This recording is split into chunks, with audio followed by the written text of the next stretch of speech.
In August 2024, there was a big change that happened in the real estate world that required all realtors to get a buyer's representation agreement signed before they show any properties to their clients. This was triggered by a massive lawsuit against the National Association of Realtors, which forced them to change a few of their regulations. It's been over a year now since these new rules were implemented, but there's still some confusion going around among homebuyers about the buyer representation agreement.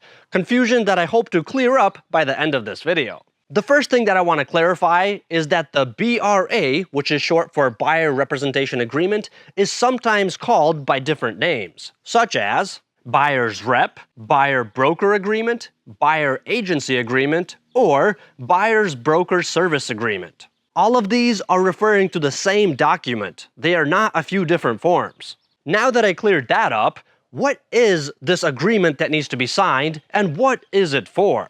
In short, the BRA is a real estate contract, an agreement between two parties for the purpose of purchasing real estate. By signing this agreement, the buyer is essentially hiring the realtor to be their representative in all of their real estate dealings. The agent will then be responsible for setting up showing appointments, writing up offers, negotiating, making sure deadlines are met, and making sure that all the paperwork is in order. This representation is important because the seller agent that is on the other side of the transaction is only interested in the best interests of the seller, the one selling the property. He's going to do whatever he can to get the best terms possible for the seller, not for the buyer. But the buyer's agent will be fighting for the best interests of the buyer and try to secure the best terms possible for them. There are, of course, exceptions to this, such as dual agency, which means one agent represents both sides of the transaction. This is usually not recommended because of the very possible conflict of interest,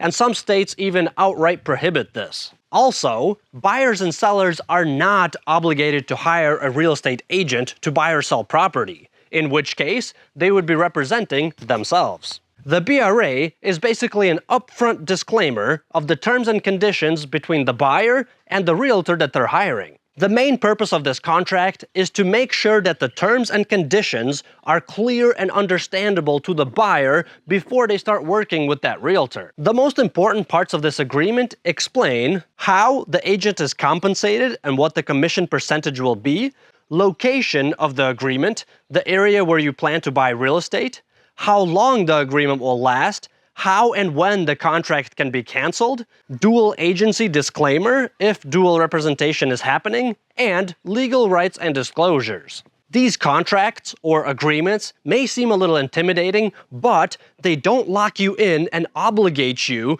to stay with the realtor that you signed the agreement with. So it's not as scary as it seems. For example, in my agreements, whenever I draft up an agreement, I always set it to 6 months, limited to the location of the Big Island only, and the contract can be canceled by either party 1 day after signing the agreement. So, if for any reason you don't like me or I don't like you, either one of us can cancel the contract with no penalties whatsoever. I know that quite a few realtors out there like to sign 1 day, 3-day, or 7-day agreements just so that the client can feel them out before they sign a long-term one. I don't really like to do that. The reason I do a 6-month right off the bat is because many people end up looking at quite a few homes before they end up putting in an offer. So if you're only doing an agreement for 1 day or 3 days or a week, then you end up having to re-sign this contract over and over and over again. I think it just makes more sense to do 6 months with the clause of being able to cancel it whenever after just 1 day. So in summary, the new rule in real estate is that agents have to get a BRA signed before they show their clients any properties. When you go to buy property and you decide to work with a realtor, the conversation about the BRA is definitely going to come up.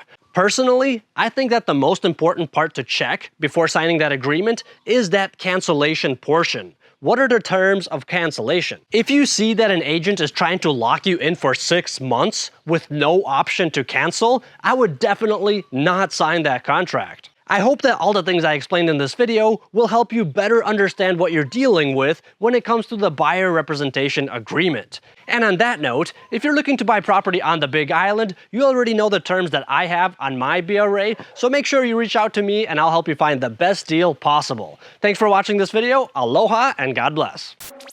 And if you made it all the way to the end of the video, I have a joke for you. Since Thanksgiving is going to be here before you know it, I have a question for you. Which side of a turkey has the most feathers?